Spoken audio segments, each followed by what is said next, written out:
Vamos lá então. Vamos conversar aqui sobre a igreja, a família da fé ser um lugar de transformação. Lembre-se que nós estamos tratando do episódio Zaqueu. E aí já tratamos 2 pontos na terça e na quarta. Primeiro foi que sempre há desprezados buscando lar, e não obstante Zaqueu ser um homem rico e abastado, mas ele tinha essa característica de desprezado.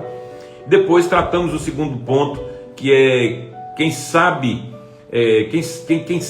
que há desprezados ao redor, buscando lar, acolhe. A família que sabe que há desprezados por todos os lados, acolhe bem. Venha de onde vier e venha como vier, a família acolhe bem. Então Zaqueu foi acolhido por Jesus, muito embora ele era repelido pelas pessoas. As pessoas não gostavam de Zaqueu pela posição que ele assumia na cidade, por ser cobrador de impostos, por ser o chefe dos cobradores de impostos. E Jesus não, Jesus o acolheu, porque Jesus não olha para o passado das pessoas. Jesus olha para aquilo em que elas podem se transformar. A igreja precisa olhar para as pessoas que chegam dessa maneira. Muito bem. Então, a gente vai tratar hoje sobre que a igreja é um lugar de transformação. Porque embora Jesus aceite e a igreja aceite as pessoas como elas vêm e de onde elas vêm, mas a igreja é um agente de transformação.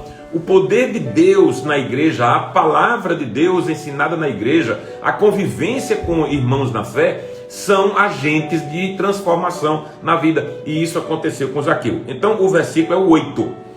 Capítulo 19 de Lucas, verso 8, diz assim: Zaqueu levantou-se e disse ao Senhor: Olha, Senhor, estou dando metade dos meus bens aos pobres, e se de alguma forma eu extorqui alguma coisa de alguém, devolverei 4 vezes mais. Esta é a palavra do Senhor, por ela nós damos graças a Deus. Muito bem. Processo. É um processo. A vida transformada por Cristo é um processo. Escute isso que é importante. Ninguém que chega para Jesus, que aceita Jesus, que começa a andar com Jesus, está pronto. Não. Estamos prontos e ficamos prontos para aprender. Então nós nos aprontamos para aprender. Então quando alguém entrega a vida a Cristo, reconhecendo que ele sozinho não consegue, então ele está se dispondo a aprender. Então ele não está pronto, né? Então assim, veja só, não é pronto para ir para o céu. Pronto para ir para o céu a gente está a qualquer momento. Porque assim, o ladrão na cruz não fez nada para melhorar a vida, mas Jesus disse: ainda hoje estarás comigo no paraíso. Isso é graça. Mas a gente, para viver melhor aqui, viver como Deus quer, é um processo, é um aprendizado. Então, se todo mundo se convertesse, morresse feito ladrão na cruz, a gente não queria se converter. Não é? Porque a gente quer continuar vivendo, porque nós fomos por natureza criados para viver. Então o que acontece?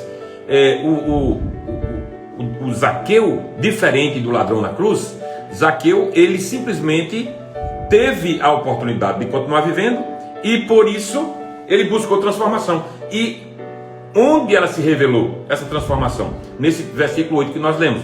Foi que ele disse: Olha, Senhor, decido agora dar aos pobres metade dos meus bens, metade da minha fortuna.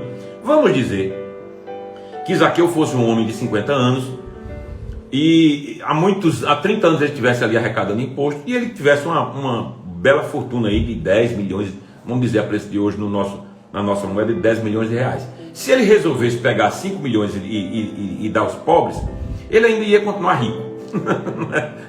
Ele ainda ia continuar com uma boa reserva para o resto da vida, né? Fazendo essa comparação aqui hipotética. E aí ele disse assim: se eu roubei de alguém, eu vou devolver 4 vezes mais. E o que é isso? Isso é saber o que a palavra de Deus diz, porque ele, como judeu, conhecia o que a Bíblia dizia. E a Bíblia diz que se você defraudar alguém, você deve restituir 4 vezes mais. Essa é a sentença do cara. Então, ele conhecendo isso, ele resolveu fazer. Quando ele resolveu fazer? Quando a família da fé o aceitou. Quando a família da fé o recebeu, o acolheu. Então, a igreja é lugar de transformação, e isso partiu de Jesus, isso começou em Jesus, de acolher pessoas que não são acolhidas em outras esferas, como a mulher flagrada no adultério, como a mulher do fluxo de sangue, como os leprosos. Jesus tocava nas pessoas. As pessoas não tocavam em leprosos. E eles eram alijados da sociedade por uma razão muito simples. Aquela doença era muito contagiosa e não tinha cura. Eles viviam em guetos, eles viviam em cavernas. Então Jesus não, Jesus toca e diz: eu quero que você seja limpo. Então aquilo mostra o quê? O acolhimento que Jesus tinha para com as pessoas, viessem como viessem. Então a igreja precisa andar na mesma direção. Só que quando essa pessoa chega desmantelada, a igreja é lugar de transformação. Então a família da fé é lugar de transformação. A gente não chega pronto para a vida cristã, a gente chega pronto para aprender a vida cristã. Então a gente não pode olhar para as pessoas pelo seu pecado, pelo seu passado, pelo que elas já escreveram até ali. Não foi assim que Jesus agiu. Jesus nunca agiu dessa maneira. E isso elimina de nós aquela palavra que ninguém gosta, chamada discriminação. Certo? Discriminar é um pecado. Então esse é bonzinho segundo a minha preferência, ou segundo a minha ótica. Esse aqui é ruinzinho segundo a minha preferência e a minha ótica. Então esse aqui está fora e esse aqui eu aceito. Então na igreja não há partidarismo. Não há partidarismo na igreja. A igreja, todos devem ser tratados da mesma forma. Escuta isso. Você pode selecionar suas amizades, claro, é diferente. Mas a convivência na igreja, dar as costas para alguém na igreja, porque esse alguém teve um passado maculado, ou porque esse alguém, essa pessoa está na igreja há 5 anos e de repente pisou na bola, aí você dá as costas a ele, isso é pecado. Isso é pecado. Você não vai compactuar com o pecado das pessoas, mas a igreja precisa recuperar as pessoas. Alguém já disse, e isso não deve acontecer, mas alguém já disse que a igreja é o exército que abandona os soldados quando eles estão feridos. Então não deve ser assim.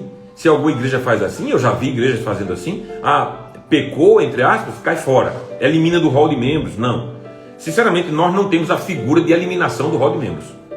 A pessoa pode se eliminar. Como? Ela se afasta da igreja, não dá notícia, é procurada e rejeita qualquer contato, então ela abandonou. É diferente. Mas eliminar porque cometeu um erro na vida, não. Cometeu um erro, vamos corrigir, vem cá. É filho, gente. A gente expulsa um filho de casa quando ele erra? Não. A gente se aperreia, a gente se abusa, a gente se aborrece, mas a gente vai tentar tratar aquele filho para ele voltar à vida normal. A igreja é assim. Ou a gente trata as pessoas da igreja como filhos, ou então a gente vai tratar a igreja como uma instituição, certo? Que criou um padrão para se viver. E quando a pessoa sai daquele padrão, elimina do rol de membros. Deus me livre. Deus me livre. Não. Você entra no rol de membros. Você só sai quando você quiser. Você só sai quando você tomar atitude, ou voltar para o mundo, ou ir para outra igreja, qualquer desse tipo. Mas ser expulso, eliminado, não. Porque Jesus não fazia assim.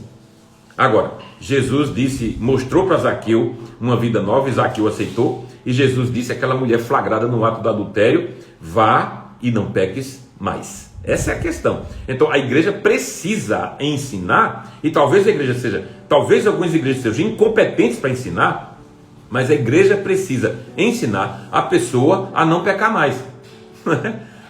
Ensinar a pessoa a encher a vida de coisas melhores, de coisas boas, da palavra de Deus, do Espírito de Deus.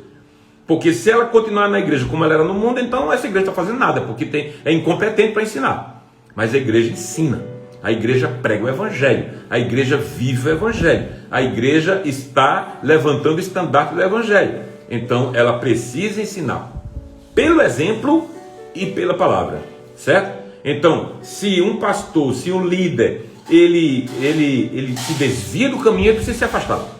Ele precisa se retirar um pouco, ele precisa ser tratado, tudo mais. Mas a igreja prega, em primeiro lugar, pelo exemplo e depois pela palavra proclamada. Então, a família da fé é lugar de transformação. Então vamos lá, recapitulando para a gente acabar hoje. A família, para pertencer, compartilha a vida. Como é que compartilha a vida? Como Jesus compartilhava a vida. Como foi que Jesus compartilhou a vida em relação ao caso de Zaqueu? Primeira coisa, Zaqueu foi aceito por Jesus como um desprezado que buscava lá. Porque não obstante ser rico e abastado, mas ele era um desprezado. E Jesus não o desprezou. Jesus diz: hoje me convém pousar em tua casa. Depois, essa família da fé é aquela que acolhe os novos filhos. E não importa como eles são, não importa como eles venham, importa é como eles vão ficar, como eles vão ser transformados. Isso importa. mas não seu passado, não a sua história até aquele momento. E em terceiro lugar, a igreja, família, é lugar de transformação. Não somos um ponto de chegada, somos um ponto de partida. Amém? Amém. Amanhã a gente se reúne às 7h30 para tratar que a igreja, família, é lugar de salvação. E isso foi o que aconteceu também na vida de Zaqueu. E que nós esperamos que aconteça na nossa, na sua. Obrigado, Jesus. Tua palavra não volta vazia. E eu te peço que o Senhor nos direcione a viver dessa maneira enquanto família e igreja. Enquanto família que acolhe, que busca os desprezados, que recebe os filhos novos com suas diferenças, com as suas peculiaridades, mas a palavra que é a mesma é aplicada a todos para que todos vivam conforme a tua santa vontade. Que oramos agradecidos porque a tua palavra não volta vazia, em nome de Jesus, que vive e reina para sempre. Amém. Que a bênção do Deus Todo-Poderoso, o Pai, o Filho e o Espírito Santo repouse sobre cada um de nós aqui, sobre toda a igreja de Deus espalhada pela terra, agora e para sempre. Amém. Amém. Queridos, domingo que vem é dia de Pentecoste. Então, o que é que nós fazemos? Nós sempre aludimos, sempre enfatizamos esse momento da igreja lá atrás, lá no tempo de Pedro e dos apóstolos, que continua acontecendo conosco hoje. A igreja é movida, é dirigida, é impulsionada pelo Espírito Santo. Então, dentro do tema de uma família para pertencer, vamos falar de experiência no Espírito, domingo que vem. Hoje começa. Então hoje, 6:45 da noite, nós temos o nosso primeiro culto do final de semana, né? Por conta dessa questão toda que a gente está tendo. Mas já é a mensagem do domingo, apenas presencial, 6:45, terminando às 8 em ponto. E no domingo, 10 da manhã, só presencial, 4:30 da tarde, presencial e online. Sábado que vem, nosso sínodo, começando às 8:30 da manhã, vai até às 3:30 da tarde, e às 4 da tarde a gente vai ter o culto de ordenação do meu filho Lucas e de Pedro Xavier, ok? Beijo no coração, Deus te abençoe, até amanhã 7:30.